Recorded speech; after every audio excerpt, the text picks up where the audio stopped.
Hello, I'm Pat Olson. Welcome to another edition of Inside USF Basketball. Don's home this week. They'll take on the BYU Cougars Thursday and then San Diego on Saturday. The Cougars game should be a good one on the Hilltop on Thursday as both teams really moved the ball up and down the floor. They played a high-tempo game earlier this year in Provo. We'll preview the matchup with USF Associate Head Coach Frank Allocco, and we'll look ahead to the stretch run in the West Coast Conference, all coming up next. Well, Frank, 2/3 of the way through the West Coast Conference schedule. Team sits at 6-6, kind of right there. What will it take for this young Dons team to emerge and get into that upper echelon in the West Coast Conference? I think we're developing maturity as we go along. We're definitely improving every game out, and I think just our decision-making, our sense of urgency just needs to improve a little bit, and I think it has throughout the year. We just got to keep it moving in that direction. You come off a win over Santa Clara. It was an emotional overtime game, kind of a back-and-forth game with some shifts in momentum. So as a coaching staff, what did you take away from that W for the team?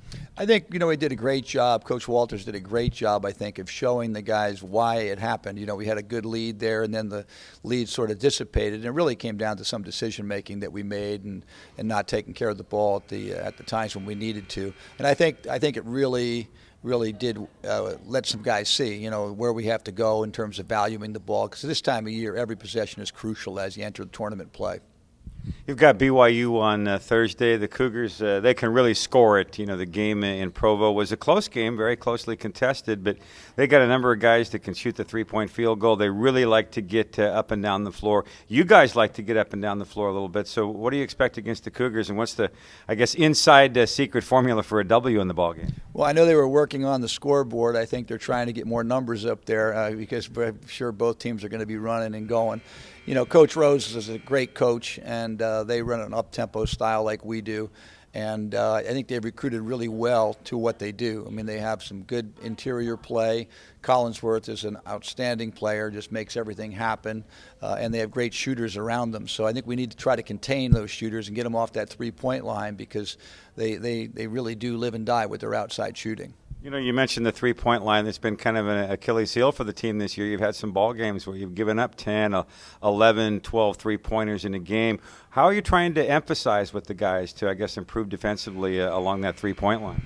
I really don't know if it's what we're not doing as much as what other people do. I've noticed, just this is my first time through the league, but I noticed that, most teams have a pretty good point guard. They can get the ball into the key, and then they can pitch it to some, 3 or 4 guys that can stay on the perimeter and knock down threes. And if you cheat too much, they've got everybody's got a good big man inside that they can dish off to.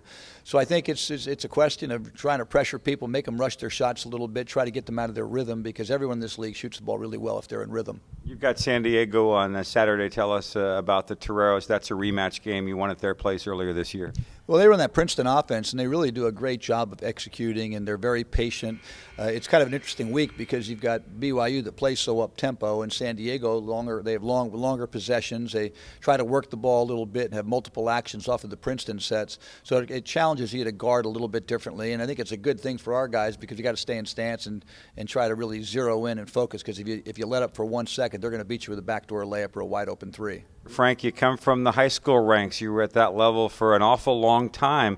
What's the transition been like for you to acclimate to Division I basketball? Well, there's been many times, particularly the Gonzaga game, that I was looking at that clock and thinking, I wish this was a 32-minute game because we would have won by, quite a bit there. But, the length of the game obviously is different. The skill level, the physicality out there, and it's really tough to win. It really is, particularly on the road. Everybody seems to play better at home in this league, and so there's definitely challenges. And you've got to play at your best. You can have a 17, 18-point lead, and that can be gone in 2 minutes just because people shoot the ball so well. But I've enjoyed every second of it. It's a great challenge for me, but I do think the games are the length of the games and the physicality and the fact that you've got to be on your game the entire time makes it quite different than the high school level. Part of your role is recruiting.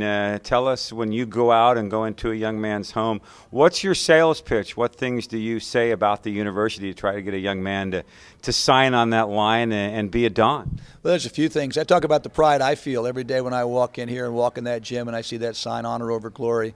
And I know that this school stands for a lot more than just athletics, and it's been a socially conscious university for years, and that speaks to me, and I think it does speak to kids still, and particularly to their parents as well. I think you talk about San Francisco, this is an unbelievable city. It's one of the most significant financial cities in the world, and the fact that we have 10,000 internships to offer to kids, to me it's a no-brainer, coming out here. If you're looking at a future beyond the four, certainly this is a great destination place for you. And of course the style of play is fun. I mean, Rex has a great style of play that he implements, and I think kids enjoy being here and playing the way we do. And I think we can be what we once were. I think we're a good program. We can become a great program. But to be an elite program, we need special people that are willing to commit and play together and love each other and do what they got to do. And that's why I signed on. And I think it's been good for me to go out there and give that message to kids that you need to sign on and do the same thing I'm doing, accept that goal and challenge to be what we were back in the Russell and the Cartwright heyday.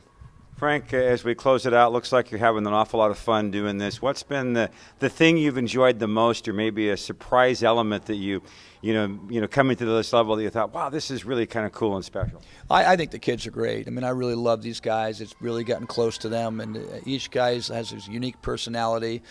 They're a lot of fun to be around. I love the challenge of it. I like studying the game. I like every aspect of that. But I think I just love being on this campus every day. I stop, I take BART in and take the bus in, and I walk through that church and always say a little prayer and thank God that I'm here, because I truly believe in this institution. And to be around the quality of people that we have here, from the President University on down, it's just a unique place, and I'm just thrilled to be here.